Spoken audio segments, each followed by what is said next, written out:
This week, we welcome Nick Syris from LH Cigars. Will is going to battle Chuck Norris, not once, but twice. And I'm going to talk about a whole bunch of sticks that I've been smoking. In fact, I've gone back and smoked a couple of sticks from Will Cooper's top 10 list from 2015. So you're going to get my take on those cigars and more. So stay tuned.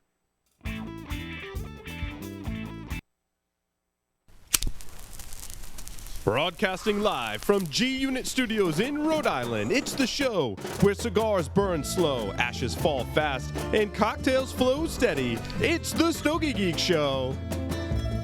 M. Bombay cigars represent the most admired cigar culture of Cuba. They select the best of the best quality tobacco to use in the aging process. M. Bombay cigars are then rolled in Costa Rica by some of the most experienced cigar rollers, giving it a unique smoking experience. The band portrays the detailed and artistic nature of our small industry. Try the M. Bombay Casera, M. Bombay Mora, and the recently released M. Bombay Habano. M. Bombay cigars, where the cigar is a way of life. Saga Cigars, makers of the Saga Golden Age. The Golden Age is a cigar that takes you back to the classic days of cigar smoking. Through the 6 generations of experience by the Reyes family, the Saga Golden Age delivers a timeless blend that uses the nobility of the tobacco to bring you the perfect balance of power and flavor. It narrates better than words the history of a family's tradition in tobacco, delivering a cigar much like the ones they used to smoke in the times of Hemingway. Saga Golden Age is a full-bodied, full-flavored Dominican Puro. With tobaccos from one farm, the blend features a Corojo 2006 wrapper and filler from original Cuban seeds grown in the Dominican Republic. Available in 4 sizes at an affordable price, the Saga Golden Age is sure to please and take you back on a journey to yesteryear. Duran Premium Cigars, one of the fastest growing boutique cigar companies, providing smokers a portal into the old Cuban tradition of perfect balance and the lost art of progressive flavor construction.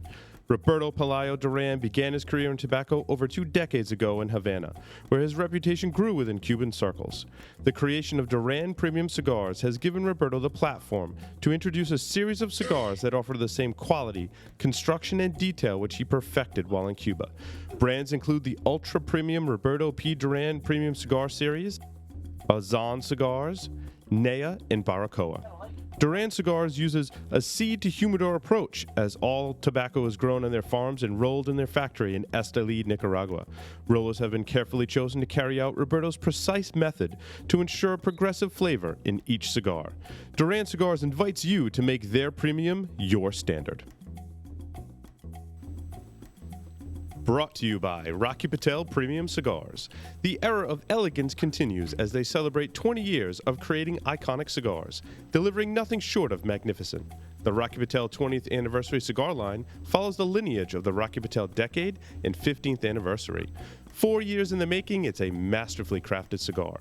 The blend combines fillers from Esteli and Jalapa, Nicaragua, as well as Yamastran, Honduras. Encompassed in an elegant Honduran wrapper, this box-pressed beauty is soon to be legendary.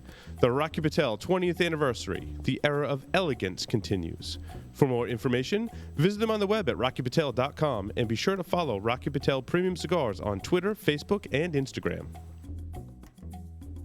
Welcome, everyone, to the Stogie Geeks Show. I'm your host, Paul Asadorian, joined on the lines via Skype by none other than Mr. Will Cooper. Greetings, everybody. What's going on, Will? You're looking pretty dapper this evening. Yeah. I don't know. I felt like just not changing tonight out of my work clothes. You know, it's kind of funny. In a previous show, I put on a nice shirt and pants today, and normally on camera, all you can see is my shirt and my pants. You can't see my shoes. And then I looked up at the camera, and I realized that my shoes were in frame, and I hadn't changed out of my Crocs. So I'm leaking it out to the entire internet that, yes, I wear Crocs when I'm here in the office/studio of the Stogie Geeks. So I'm just throwing that out there. I do wear Crocs. It's better than Uggs. It's better than Uggs. Well, I do wear Uggs. Those are actually my nice shoes. My Crocs are my kind of like my slippers here in the studio. Because it's winter here in New England, and I wear boots in the office, but I want to wear them all day, so I change into my Crocs. because the Uggs, the Uggs are special, Will, and I can't be getting all sand and salt and the winter on my Uggs. You know what I'm saying? Like those are my Tom Brady Uggs. They're special, and I guess I'm special too, in more ways than you know. The hottest looking woman doesn't even look good in a pair of Uggs. You can put and I don't think that was a compliment. So it was an observation. Yeah, not a very positive one. Oh boy. So I'll remember. I usually take the abuse. I know. Abuse. It's my turn to take some abuse. So Will, why don't you go ahead and introduce our very special guest for this evening? Yeah. So live from Atlanta, we have Nick Syris of LH Premium Cigars. Nick, Will Cooper, and Paul Asadorian. How are you doing tonight? I'm doing well. Thanks for asking. I guess I didn't change out of my work clothes either. But, yeah. Here we are. And it's Syris, Will. It's Syris, Will, but I didn't want to correct it. I screwed it up after He just gave me a bunch of crap about my shoes, so I'm going to correct him. I screwed it up. I apologize, Nick. So, Nick, how did you get your start in the cigar industry? Well, it really happened quite organically. A cigar lover my whole life. After I had my first cigar right out of college, I was hooked. And years later, this cigar, for whatever reason, was very instrumental in all my professional endeavors, making connections and bonding with my clients. I was in the audio-video business for 20 plus years. And the cigar was very instrumental, and it just helped me form great bonds and relationships with my clients. One in particular that ended up kind of evolving into me being in the cigar business.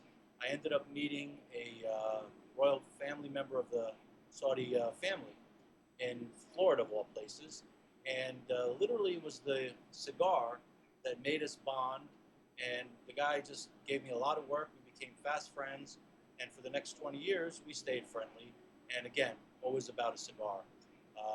Then in about 2008, when, what happened in 2008 here financially, it was time to close that chapter of my life in that business. And I knew I wanted to do something that I enjoyed. I always enjoyed electronics.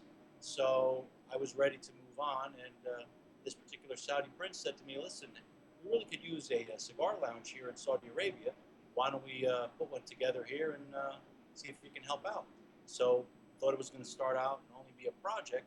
That project turned into opening up a few others. And then, of course, they need accessories and cigars. So it started being a supplier for the lounges. And from that, organically, it started, well, again, remember that overseas, more than 90% of the cigars that are sold are Cuban. And a lot of the distribution, they're always difficult to get. They're sought out even as much as they are in the U.S. because it's always a supply and demand thing. So these particular clients, we had 100 plus members in our lounge that wanted the latest, greatest, the limited edition. So it was up to me to secure them, procure them, and get them to them in a timely fashion, which was a challenge that I took on. Then, of course, they love Cuban cigars, but they want something a little bit stronger, something more tailored to their likings. So then it became me trying to get master rollers that I've met through my travels in Cuba to create a Cuban blend for them that they liked. Now, Cuban cigars are very difficult to get outside of Habanos, so the next thing that I took on as a challenge, and it was a labor of love in every sense of the word, was to actually make a non-Cuban cigar that I started a year and a half later, came out with the first blend, started offering it just to my lounge members at first. And these guys are very generous, and they travel all over the world. And next thing you know, I'm getting calls from this country and this shop. Hey, what is this LH I keep hearing about? What is this La Vida Havana? So, of course, they would buy it. So before you know it, I'm in 11 countries. And as an American, I knew if I wanted to be in the cigar business, the U.S. being the largest consumer in not just premium cigars, but everything. As we all know, 70% of the world's premium cigars are consumed by Americans. So what else than to try my hand here in the United States. So about a year and a half ago, we launched LH Cigars, and it's been quite a journey, and I'm enjoying every day of it, going out. So Nick, were your lounges just were they just in Saudi Arabia, in other countries? Other countries as well. Our second lounge we opened up was in Beirut, Lebanon. Nice lounge because our members travel, so they basically dictated where they wanted these other lounges. So Beirut was kind of a party town, and for lack of a better word, because there, you can drink alcohol, and it's a little bit more freer society. So these guys would go there on weekends, and they wanted a lounge there, so we opened up a lounge there. Our next lounge. No, wait, Nick. Did you go to Beirut, Lebanon, and kind of oversee this lounge? Absolutely. Isn't that kind of a dangerous place to be? Well, I never felt the danger. It's so funny. The people there really put you at ease. I never experienced it, but they would tell me stories where there could be bombs going off literally 10 miles away, and these guys are partying and dancing on tables. The Lebanese know how to party. I've heard it's a beautiful country as well. It's the Paris of they call it the Paris of the Middle East. It's a beautiful city, a lot of history. Unfortunately, the political climate there is not the greatest. So, but someday, if they ever stabilize over there, it's just geographically in a bad spot. Between Israel and Syria, it's just a tough spot. Did they rebuild the embassy? Does the U.S. have an embassy? Oh, absolutely, okay. Absolutely, yeah. It's a beautiful city. We have a great lounge there, and our next lounge again. These guys travel all over. One of our very good clients, another Saudi prince, he bought the Crillon Hotel in Paris, and it's going to be operated by a major hotel operator. And the only requirement he gave them was, look, you guys run it, but I want a cigar lounge there, and it's going to be a La Vida Havana. So that's going to be our next project over in Paris. And that's pretty awesome. It's hard to find hotel chains here in the U.S. that have a cigar lounge in them. In fact, in Will's home state of North Carolina, I remember visiting a Marriott in downtown Charlotte that used to have a cigar lounge right inside of it. But that's since closed. Is that true, Will? Yes, it's closed. That was Cutter's. It closed last year. And there's nothing better, Nick, to me than when I go travel if I'm staying in a hotel and there's a cigar lounge in it. It's just awesome. Well, yeah. I don't want to paint a different picture or an incorrect picture. Paris, as well as most European cities, are not exactly cigar friendly in the last couple of years. Paris especially, it's very difficult to find a place to smoke a cigar. Really? Now, Paris at one time was a very smoker-friendly city. Oh, absolutely. Up until about, I don't know when the law changed, I think it was about within the last 10 years. I don't know the exact year. I remember being there the New Year's Eve before it changed over, so everybody was smoking everywhere, and everybody was, griping about how this law was going to change, and nobody wanted to follow it.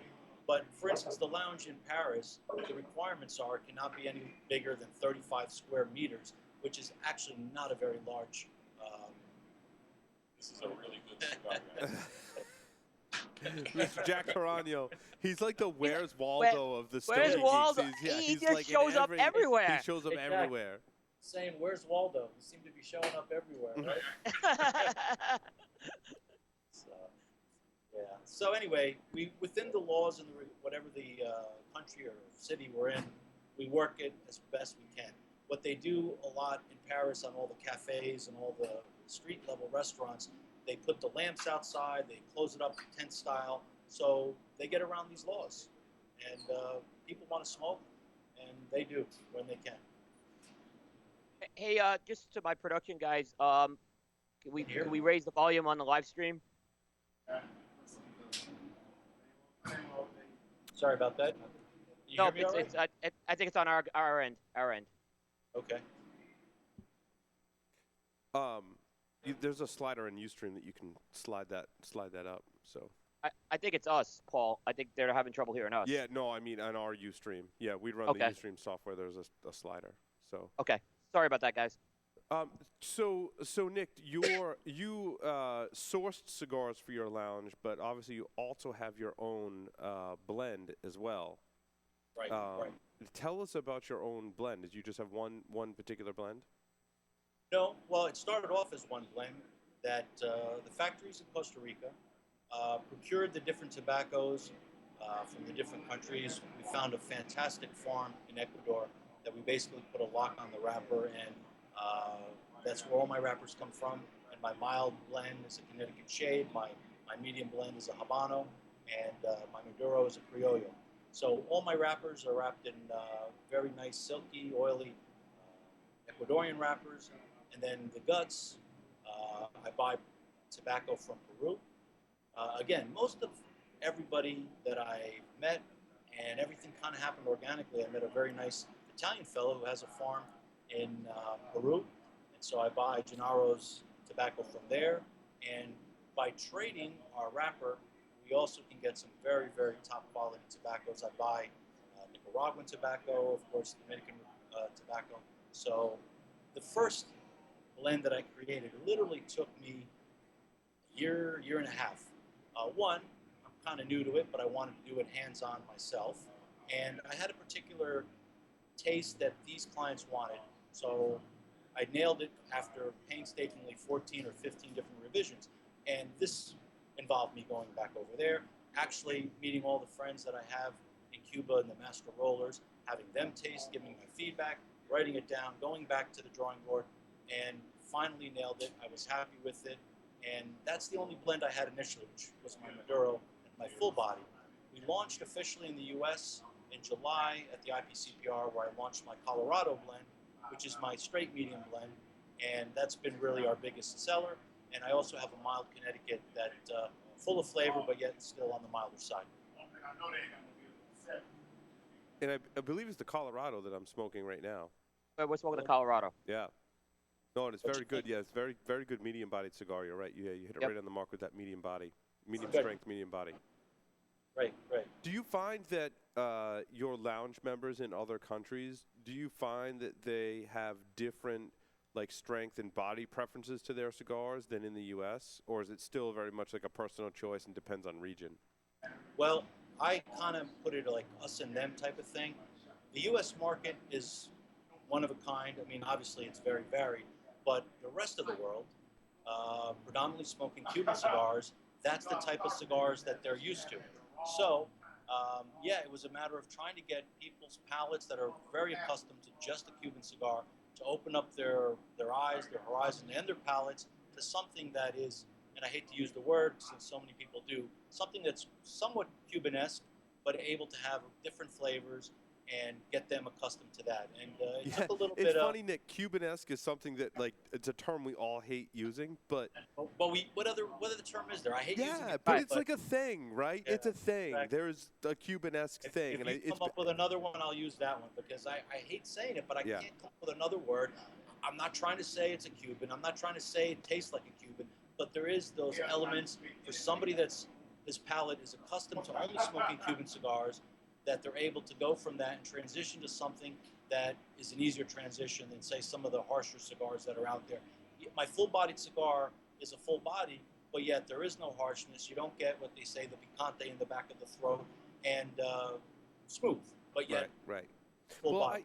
I think, Nick, that a lot of, all of the blends that are out there from non-Cuban tobacco farms, grown in regions outside of Cuba, much of those are blends, right? Or at least blends from different countries, but even blends from different regions of different countries. When you look at Cuban tobacco, much of it's coming from very similar growing regions, right? Now there's different regions in Cuba, right? But I think for the most part, because all of the tobacco comes from Cuba, the Cuban puros, it presents this flavor profile that's present in the majority of Cuban cigars. And we as cigar smokers that have started to tune our palates start to recognize that. And that's what we try to label as Cubanesque, right? Exactly. And it's hard to replicate that in other tobacco because you're not working with tobacco that came from Cuba. Like if you're making a non-Cuban and you're trying to make Cubanesque, like where do you start? Well, when your palate is accustomed and knows what it's looking for, and mine was tuned that way, it's a lot easier to try to get it that way. Now, you mentioned there's very different growing regions of Cuba. The Pinal del Rio area, is most of the wrappers come from there. And that tobacco, for me, that land over there is somehow, magical. Is Doesn't that one of the require, oldest growing regions in all of cigar tobacco? I would say the majority of all the best cigars, all of the premium cigars coming out of Cuba come from there. The Right. other 7 other regions where they grow tobacco, honestly, mediocre. I'm sure a lot of that tobacco is used in their machine made and their short Mhm. fillers, and maybe they're using because again, Cuban tobacco is constantly in a shortage situation. I know that they've been stockpiling, ready for this embargo to end, so they can try to get into that U.S. market and make a mark. But it's constantly in shortage. They introduce things at their Habanos festival every year, and literally it may not even enter that year. They'll have a limited edition of 2015. Some from 2015 haven't even hit the market yet, and we're in 2016. So there's always a shortage, and there's always a problem that way. Nick, what was one of the major differences that you found between producing tobacco in producing cigars that were geared towards the non-U.S. market versus the U.S. market? Well, the major thing that I had to overcome, people that smoke Cuban cigars, when they go into a shop, it's quite different. Every cigar, or the majority of cigars, with the exception of Padron and certain others, come, wrapped in cellophane. Cuban cigars, as we know, are not. So when you open up a box of Cuban cigars, there is just this bouquet of aroma that comes at you, and it starts titillating your senses and getting you excited about smoking that cigar. So for me, that was step number one. Step number two is the actual aroma when you're smoking it. A lot of cigars have an aroma that doesn't quite match what the cigar could be. So for me, it was very important. Now, wait, Nick. When you say aroma, do you mean the aroma that you get from the cigar before you light it, or the room aroma, like once you're smoking it? Both. The first is the aroma that comes out of the box when you open it. Mm-hmm. The second is from the plume of smoke that comes off the cigar Mm-hmm. that has a different aroma as well. What I was able to do and why I think I've been successful so far in getting into, look, there's 5 million brands out there. I didn't want to be 5 million in one. That wasn't necessarily my grand plan. So I wanted it to be something that's somewhat unique. I mean, I'm not reinventing the wheel here. Tobacco's tobacco, but trying to capture some of these essence that are in what a Cuban cigar is. And for a Cuban cigar, it's all about the aroma, both types of aromas that we're talking about. So I'll go to a shop, and just from lighting up a cigar, somebody will come over and say, "Hey, what is that you're smoking?" It's got a nice sweetness to it. It's the aroma that captures their imaginations initially, and then from there, smoking it, is the proof in the pudding, so to speak. I have to say, flavor and taste-wise, Nick, this cigar is really impressing me. Well, first of all, because it's holding a good ash on this cigar, and these just came in the mail the other day, so they haven't been resting in my humidor very long. And I'll tell a story about how they came in, which is pretty funny. But I'm getting a wonderful sweetness, coupled with almost like some floral notes on on my palate. It's very nice. It's very nice, and it took a little while to get warmed up, and get those flavors going. After I got through maybe the first like half an inch or so, like all of a sudden it started like really kicking into high gear. Well, I can explain why that process is. All my cigar, what I've been using as a signature thing is I use a closed foot. For people, if they don't know what a closed foot is, the tobacco comes over the edge and it's not cut off with the guillotine. So it does two things. It's more for me the kind of an homage to the original Cuban cigars. That's the way they all originally were done. And two, it kind of seals the cigar, keeps the moisture in there. And of course, it offers as a side thing that you can help light it. I take off some of the excess, but I can use the little extra to light that end, and it helps light the cigar. The other side of the coin, when you're first taking those first couple of puffs in that first quarter inch or so, you're smoking the majority of wrapper, right? Because there's a lot of wrapper on the end. So that's going to give you a different initial, burst of flavor because you're smoking all wrapper. Then once you burn off that wrapper, then you're getting to the true blend of the cigar, and that's where all the other flavors are coming through. The sweetness I can attribute to the Peruvian tobacco that I use. I loved working with it because it offered this sweetness. Couple that with the Nicaraguan that's in there and the marrying of those tobaccos created the blend for LH. Yeah, it's very nice. Thank you. Will, more questions for Nick? So yeah, Nick, I don't think we talked about this, but you're making your cigars in Costa Rica, correct? Yes, that's correct. What led you to Costa Rica? Well, the gentleman that I met, and again, I met him in another country, and talking to him, I asked him, I see you in this country quite often. What exactly do you do here? You're here quite often. What do you do? And he told me that basically he sells, well, non-Cuban tobacco to this particular other country in exchange for some of that same country's tobacco. So, of course, a light bulb goes off in my head thinking, wow, if I can get this tobacco in quantity, then I can really supply my members. So I said, hey, where do you live? Where are you from? He happened to be Costa Rican. He was a tobacco broker, amongst other things. So, of course, I offered to go in halvesies on some of that tobacco. And as we discussed, these other regions that are not the same. And when I tried to blend that type of cigar for them, my clients were initially, this isn't Cuban. What the heck are you giving us here? So I realized, well, in theory it was a good idea, but I thought it was just going to be bust. So that's what led me to Costa Rica. Now, I am in talks right now about possibly moving maybe the fermentation process or some of the process either Nicaragua or Dominican Republic, because Costa Rica, beautiful country, but because of, I think, the major American influence that's there, prices are higher, salaries are higher, everything's higher. Of course, all the tobaccos that we import, got to pay tax to get into Costa Rica and then pay to get it out. So there's a lot more costs involved, but that's really what led me to Costa Rica. And I'm a loyal guy. This guy took me under his wing, helped me, taught me, in not only the purchasing of the tobaccos, but the blending process and everything. So it was kind of meant to be. I kind of go by, I hate to use that other word called fate, whatever you want to call it, but things for me have happened organically, and I just kind of go with the flow and go where that journey and that road takes me. Hey Nick, there's some people asking in the chat. They hear Will and they hear silence from Will, which tells me that he's enjoying the cigar, and they've heard my assessment of it so far, and they want to know where they can get them in the U.S. Like I said, I just started selling within the last year. Right now, I don't have nationwide distribution, meaning I haven't had the full broker system out there or distributors. What I've been doing is kind of old school, and I pay a great homage to Rocky Patel, who really paved the way for us non-Latinos to really get respect and to really turn around this industry. Rocky, 300 plus years a day on the road, and in today's market, okay, everything's about buzz and internet and all this internet chatter. And of course, we're using that, but I also am, and again, like I mentioned, for me, Cigar is about individual relationships. So I want to make those connections and those relationships with the owners of the shops all across the country. So I started off originally from New Jersey. I started off in shops in New Jersey. So across shops in New Jersey. I live in Florida. I have shops in Florida.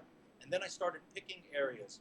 Southern California was a big area for me on my electronics side with all the actors and Hollywood crowd that I was designing theaters for. So I went into that market. And basically what I've done is taken an area at a time. Right now on my radar is Atlanta. So here I am in Atlanta. I've been here all week. This is my second visit. If people don't know, outside of Atlanta, in a relatively medium-sized city, there's 80 shops just in the Atlanta area. And you'll be there all week, and people should try the veal. Yeah, exactly. In the time that I've been here, and this is my second visit, I'm already in 12. I'd like to say the top shops, and I still would like to get a few more under my belt in Atlanta. So I got a nice dozen here of great shops. The shop that I'm in being one of them, this is Cigars of Atlanta. Throw him a plug since I'm here. And he smoked it, took it on a month ago. He's already reordered. And, with all boutiques, it's about getting the word out and letting people experience it. It doesn't have the name recognition of, say, some of the more established brands. So how do you get that? It's shops and tobacconists that are more open to get the boutique brands and the new stuff to have people try it. All it takes is somebody to try it. If it's in your flavor wheel, in your profile, if you like it, you'll go back to it. So yeah, I'm doing it pocket by pocket. I have shops in Houston. They can go to my website, lhcigars.com. On Facebook, it's LH Cigars. Instagram, Twitter, LH Cigars. I'll be more than happy to direct them to a shop where they could buy near them. IPCPR was pretty good for me. I picked up a number of shops there as well. I'm in right now just over 100, about 120 shops. I know it's just scraping the surface, but I'm doing it one shop at a time. Yeah, Nick, you're in like the two markets that we hear people talk about the most for new brands, the Texas market and the Atlanta market. Right. That's Yeah, two of my big those are the markets. big. Yeah. I also, as you know, Coop, I have North Carolina pretty well represented. I'm in pretty much every major city and at least 20 shops in North Carolina. South Carolina also have quite a number of shops going back, doing events in those states. So I'm taking it a state at a time, a city at a time. And in this Colorado blend that we're smoking, Nick, which sizes does it come in? Okay, so coming from a retail background, I thought that the easiest, or at least it was my idea, where instead of trying to come out with 23 Vitolas and 57 facings, maybe someday I'll get there, but I figured, you know what, a retailer's going to go and they're going to cherry pick your line and say, you know what, I'm going to take 3 of these, 3 of these, 3 of these. So what I did is I had 3 of my best sellers overseas that I launched in the U.S. market. So I have 3 sizes. I'm currently smoking, it's basically a Toro. It's a 55 by 5.5. The 55 is a popular size overseas, kind of like the wide Churchill Romeo and Juliet. So it's a great size, a great stick. All the blends are blended to the size. I also have a 52 by 5, which is kind of like a little Bordeaux Robusto. It's a very solid smoke. The tobacco's packed well, but again, perfect draw. And that's a good hour plus smoke. And then my most popular size, which some people may find surprising, overseas, especially in the Middle East market, is my 60, 6 by 60. So big size. It's funny, as much as us as Americans think we set a lot of trends, in the cigar world, I noticed that the larger gauges started over there. And again, Cuban cigars, this year will be the first year there'll actually be a 60 coming out by Habanos, but prior to that, 58 was the largest. And they've been hesitant to really come out with larger gauges. But these markets, they love the larger gauges and they love the dark wrappers. And again, pleasing to the eye, and that's what they wanted. So the 6 by 60 was my biggest hit. In the U.S., I find there's a lot of shops that have a percentage of people that smoke 60s, and there's shops that do a lot more than others. But right now, I have 3 Vitolas in my current line. By IPCPR and at the retailer's request, I'm also going to come out with probably 3 more Vitolas, or whatever they want. Obviously, I can make if it's going to sell, if it's something good. I'm not going to rush anything to market, and I blend to the size, and only until I'm satisfied with it, I'll release it. So Nick, the idea of these bigger ring gauges taken off overseas and the darker wrappers, is this because it's something different? Because you hear about the Spanish market a lot, how they make smaller ring gauges for the Spanish market. But is it just that it was something different to see over there compared to what they were getting with the Cuban cigars? That's what I was going to ask too. Yeah. Exactly correct. Spain, outside of Cuba in the U.S., is probably the largest consumer of Cuban cigars. So they're more in the traditional commercial stuff. And most of the traditional European cities like London, Paris, they're very commercial with their cigars, and that's what they like, the Cuban standard sizes. Now, Middle East market, Asia market, Russia, Eastern Europe, they were the ones that were the big push towards these larger gauges and darker wrappers. So Habanos has adjusted. Before the last few years, there was, one Maduro wrapped cigar out there. It's the Cohiba Maduro 5. There wasn't any other Maduros. Now the trend is Maduro. If you go to Cuba, all the rollers that are at the cigar shops and at the hotels, they're all rolling the big gauge. So the unofficial cigars that you can buy in Cuba from these master rollers that, I don't know if, let me explain something. In Cuba, what they do is if a roller is kind of paid his dues, worked, done a great job, they'll kind of throw them a bonus and allow them to be the torcedor of the shop of a particular Casa de Habanos or of a hotel, have a little table out there, give them a bunch of material, and they're supposed to roll for I guess you could say they're ambassadors of the Cuban cigars. But if you notice, the cigars they're rolling are larger and larger. So the demand is there, and that's, I think, where this whole custom cigar started. that give or take what it is. I mean, there's people that just go for this custom cigar. I'm not a huge fan of custom cigars. I like having a locked-in blend, so when you go to that cigar, it's going to be the same thing. Which, if you don't mind me continuing, it's a big thing with my cigar, and I don't know about other boutique cigars, but I've had shop owners say to me, hey, you know what, you guys make a great cigar, but a year later, it's not going to be the same thing because it never is. You boutiques, I buy it all when it comes out because it's going to change. And I've proven them wrong in the last year that it's going to be the same. I mean, within the parameters of an organic, product that, changes. The blend is there, the formula is the same, and we keep it as close to that formula so you go back and you're going to smoke the same cigar time and time again. Nick, I have to ask. Please do. You were in the audio-video market. Did you say you set up home theaters for people in Hollywood? I have. Yes, I have. What was the most elaborate home theater that you set up, and who was it for? The most elaborate, believe it or not, was for a client in India. Again, obviously, I've been in palaces in Saudi Arabia. But the gentleman whose home I did in India, in Mumbai, this house was spectacular. And I remember saying to him, man, if you could put this in whatever those magazines, Home Architecture Digest or whatever. And he's like, no, we can't do that. Nobody needs to know. A lot of the actors that I did, one of my first clients that kind of put me on the map was Eddie Murphy in Jersey. Mm-hmm. And we did a lot of the Giants, Mets, Yankees players, pretty elaborate. I remember it's fun. You get to meet a lot of cool people.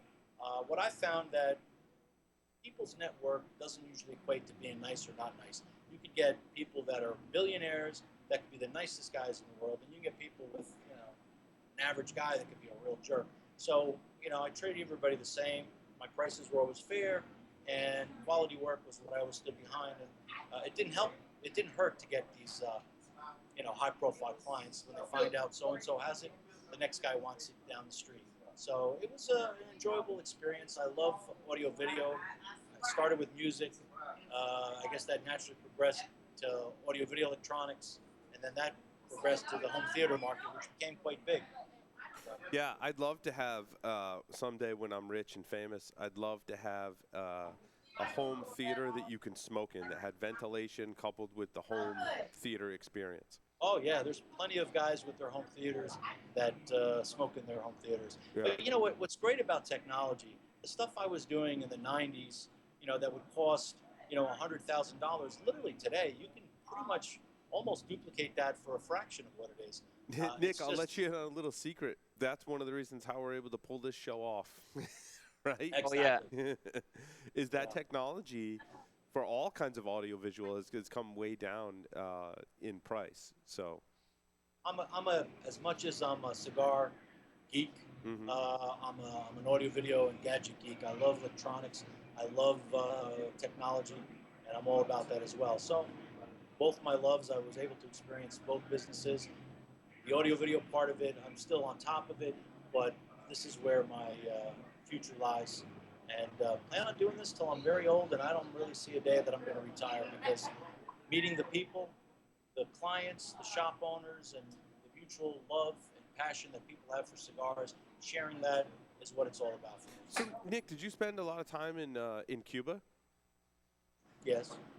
What is your favorite, and that's fine, you can give me a yes/no answer. I've been doing interviews for a long time. Okay. I had to laugh because you don't give yes/no answers, but yes, the answer is yes. I have. So what is your favorite style of Cuban cigar? What is your favorite brand, your favorite size? What's your favorite brand? My favorite size is the Cañonazo, which is the Siglo 6, Cohiba Siglo 6. It's a 52 by about 6. That's my size. That and a Lancero. Those are my two favorite sizes, and that's generally my staple cigar. Cohiba is one of my favorite, but I also like the Partagas, the Series E, which is another 52 E2. So the Partagas Series E? Yeah, There's a an D. E I series. know Partagas Series D number 4 is like one of the popular ones, Most well-known, staple, right. most well known, right? I've smoked boxes of those. I don't think I've ever had a. I've had the Series P, which is like their torpedo. Right? I don't They think I've ever came had a Series E. Yeah, they came out about 2 or 3 years ago, the Series E, Mm-hmm. and it was actually a lot less money than the Cohiba, and I found it to be as flavorful for me, maybe even better. Almost the same size. It was a shorter Cañonazo, 52 gauge. Mm-hmm. It was about 5.5, which is kind of why I also went to the sizes that I use with my brother. Yeah, I love that. Yeah, Paul, Series 2. yeah, it's a great. I've had that cigar. It's the number 2. And it looks, Paul, it's the same band as the D almost. So Yeah. Okay. it is. Yeah. Yeah, all the Partagas look the same, kind of plain if you go. But speaking of plain bands, I got to say, what now I call my international band. My original band was just a simple, with a logo here, LH, shirt. So basically, picture a black, kind of standard, simple. I hate to use that word, but it was, in my opinion, was elegant and very classic Cuban-looking a band. In fact, I just basically took a Romeo and Juliet shape, did a little Photoshop in there, throw it in there, and then sent it off to the ring people, and I liked it. And internationally, nobody had a problem with it, and they thought it was very classy and elegant. Well, one of the things that I changed for the U.S. market, again, because based on feedback, people would say to me, meaning shop owners and consumers, said, Nick, this is a fantastic cigar, but this band is kind of plain. So I said, okay, I can fix that. You want flash? You want, I don't want to say gaudy, but put a lot of reds. I put a lot of golds, and I came up with a, see that there. So this is my U.S. market band. Mm-hmm. Kind of help sell on the shelf. Hey, man, I'm all about that, and I like it. What we've come up with here, and it's a nice band, and that's my U.S. Nick, I love the color scheme. In fact, it's aside from the gold, it is in fact the very same color scheme with the red, the black, and the white that I have as a logo for my other podcast. That has nothing to do with cigars, but those are the colors. Cool. So I approve. Great. Will, more questions for Nick. Yeah. So Shoot, Nick, so Nick, what we kind of just touching on the Cuba thing. I'll ask the obligatory question, and I've talked to you a lot about.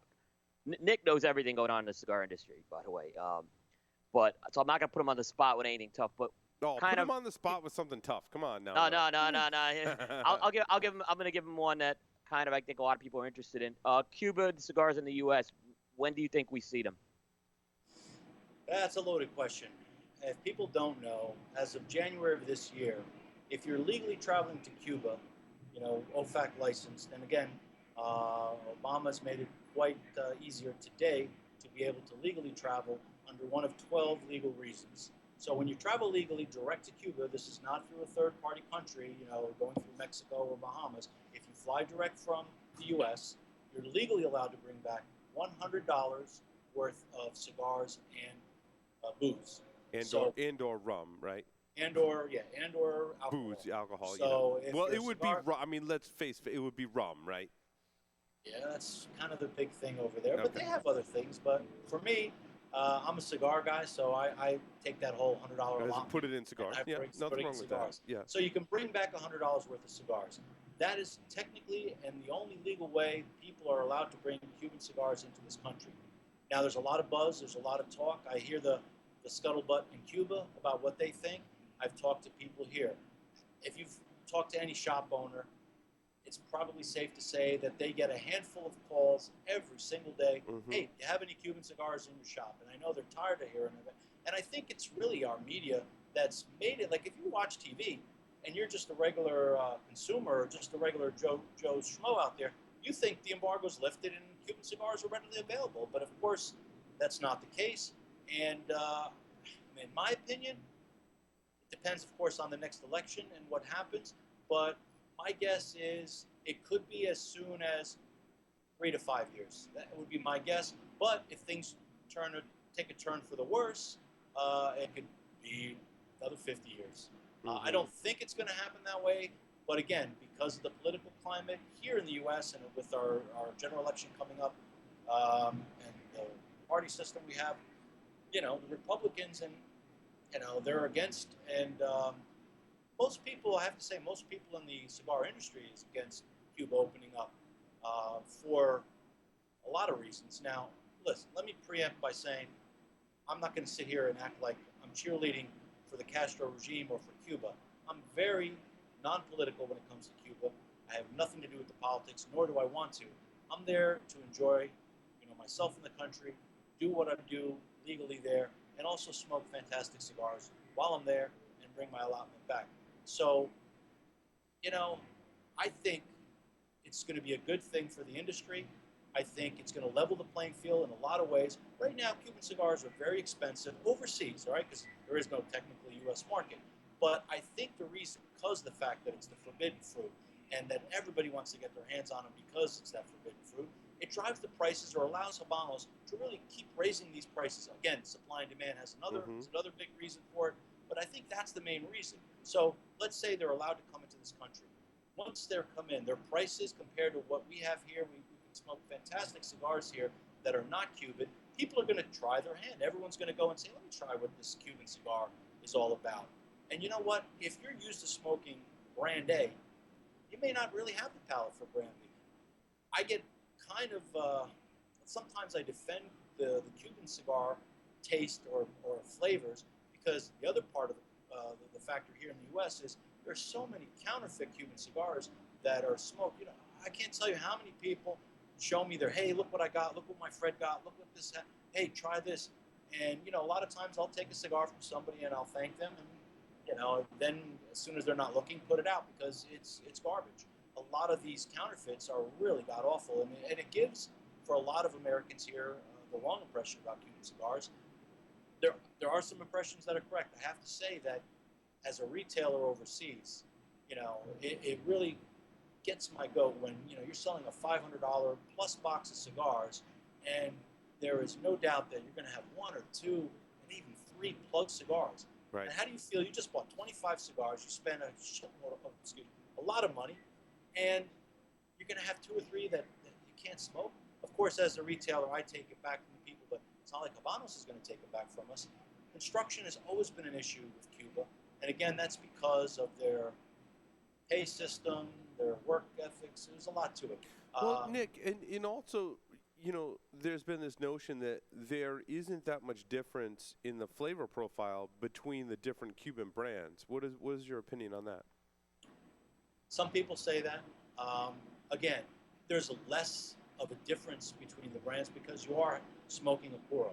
But there are, proprietary blends that go into these particular cigars. I was fortunate enough to go through their academy and to get to their master's level. And part of that process was I had to learn how to roll a cigar, do the color grading.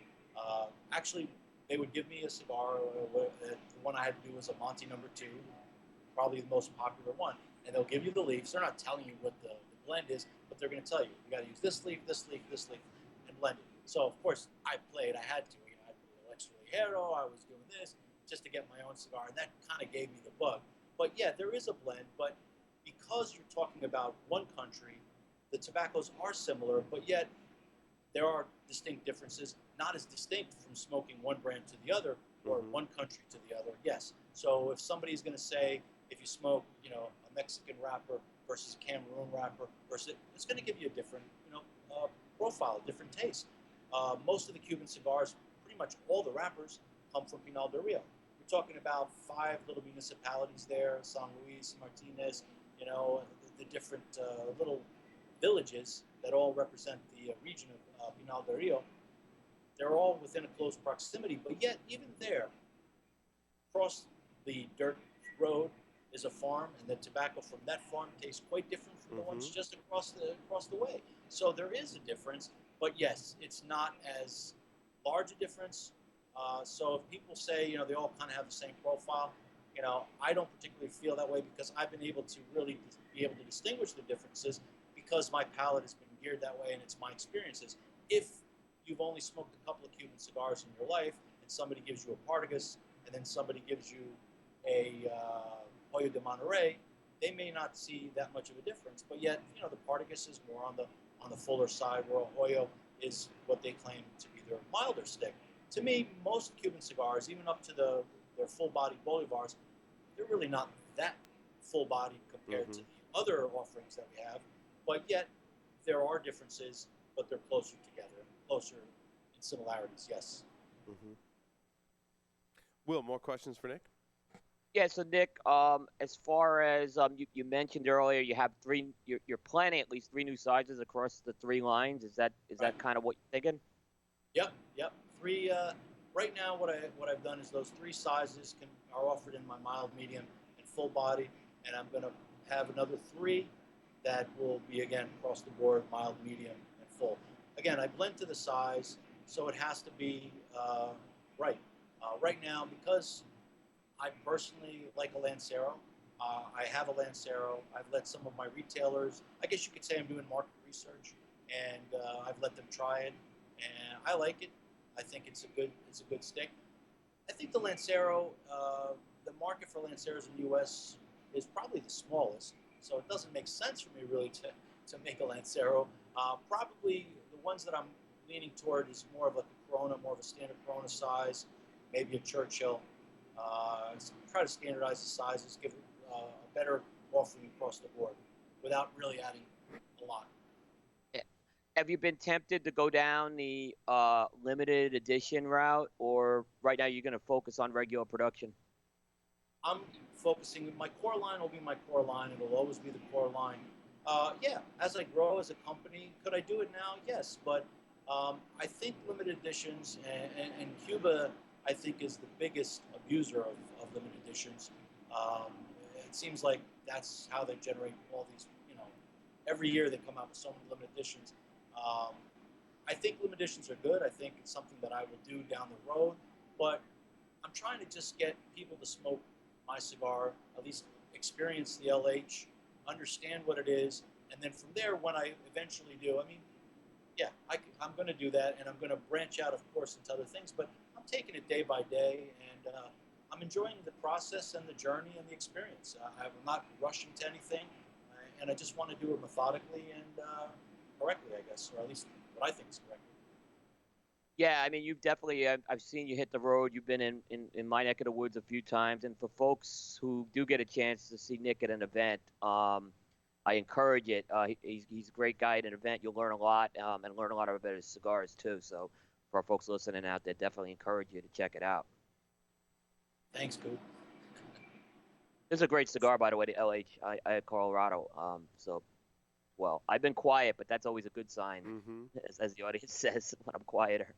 Well, you've smoked my full body as well, haven't you? Yeah, the Maduro's really good too. They're all 3 are very good too. The Connecticut is again, they're solid cigars, and really there's something for everybody in these lines. So I encourage folks to check them out. So Nick, are you ready to play 5 questions with the Stogie Geeks? Sure. 3 words to describe yourself. 3 words. Passionate, thoughtful, reflective. If you were a serial killer, what would be your weapon of choice? A syringe. If you were to write a book about yourself, what would the title be?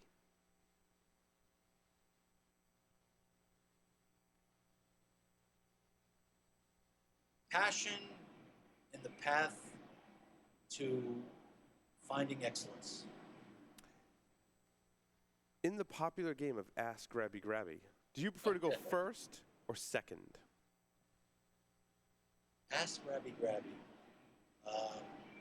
I would have to say first.